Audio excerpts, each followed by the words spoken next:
Ndewonu. Welcome back to my channel.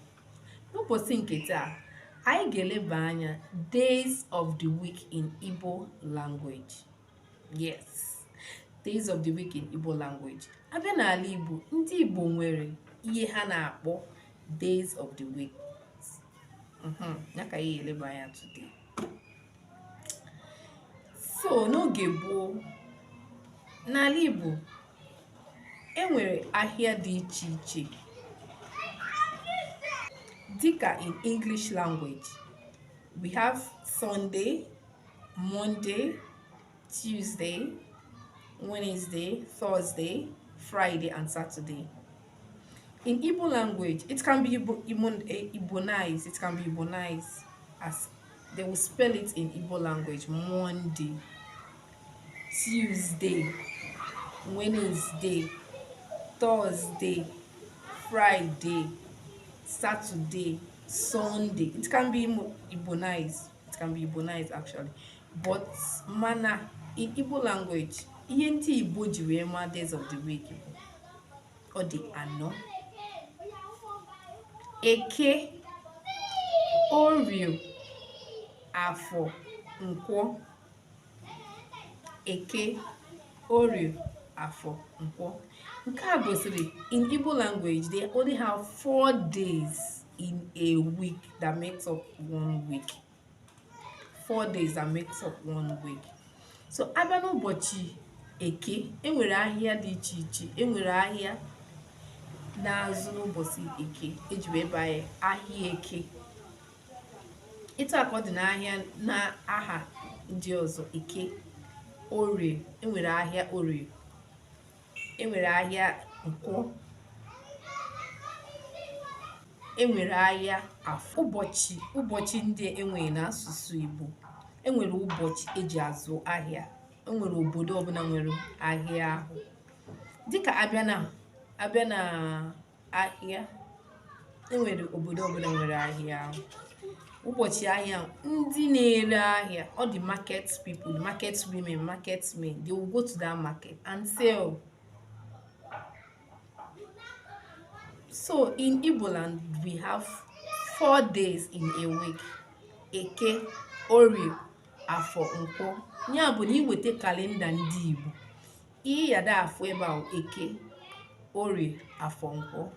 That is to say, if you bring the calendar of Igbos, ihe ya afọ Eke, Orie, Afọ, Nkwọ. Ya bụ ihe mepụtara the days of the week.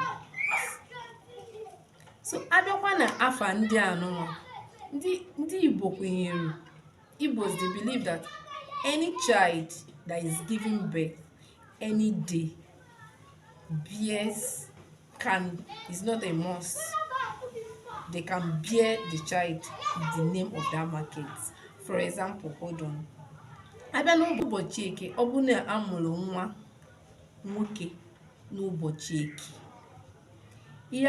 ihe aga ọ bụrụkwa n'iru ụmụ ndị na-aba, is not a must.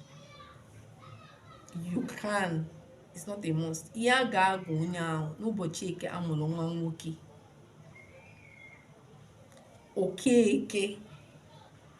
Okeke. So ọ bụ n'ụbọchị Eke ka amụrụ nwa, ọ bụ na nwoke, ọ bụ n'ụbọchị Eke, ọ bụ na nwoke, ihe a ga-agụ ya bụ Okeke. Mana ọ bụ na nwaanyị, ihe a ga-agụ ya bụ Mgbeke. Simple Mgbeke. Ọ bụ na nwoke, onye mere ifu ụfọdụ ndị a na-aza Okeke. Majority of Igbos now, most surnames bụ Okeke.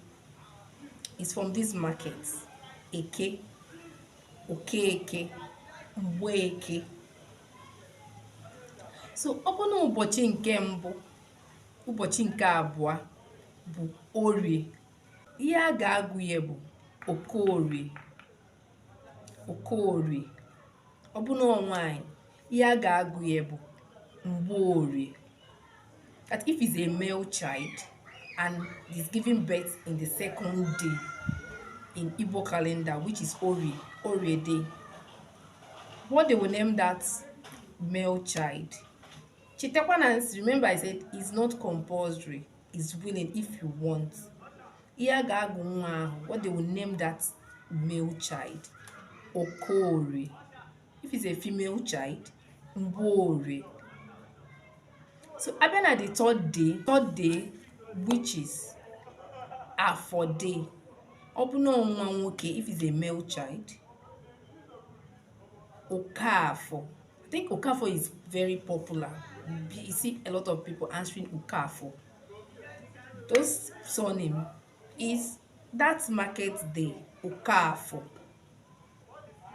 Mgbafọ, if it's a female child, nwa nwaanyị, Mgbafọ. And the last one, which is the fourth market day, Okonkwo, Nwankwọ, Mgbankwọ. This is all 4 days in Igbo land. In English, we call it Mondays, Tuesdays, Wednesdays, Thursdays, Fridays, Saturdays, Sundays, which you can Igbonize in Igbo language. Yes, which you can Igbonize in Igbo language. Monday. Then, in Igbo language, these 4 days that is in their calendar, that is what they have been using, 4 days, and which is equivalent in their market days. Eke, Oyaka Ipopotania, Eke, Oye, Afọ, Nkwọ. Abịakwa na Eke, ọ bụ na nwa nwoke ka a mụrụ, Nweke. I omitted that, Nweke. There's a lot of surname bears Nweke. Nweke. These are 4 days. These are 4 days we have in Igbo land, our days of the week. This is it. Days of the week. The way we have from Sundays to Mondays, so from Sundays to Saturdays, from Sunday to Saturdays, that is where we have from Eke to, that is how we have from Eke to Nkwọ. Eke, Oye, Afọ, Nkwọ. So I hope you understand it right now, and you understand the origin of all those surnames you are hearing, Nwafọ, Nweke, Okonkwo, Okafọ, and all that. So if you have any question, please put it in the comment section, and if you have any suggestion, also your contribution, put it on the comment section. Please don't forget, if you have not subscribed, please subscribe, and also like. Please don't forget to like and share and comment, please. I love seeing comments. I love seeing comments. So please don't forget to subscribe, share, please, most importantly. And if you have any question, please put it in the comment section and I'll answer that. Okay, see you in my next class. Bye.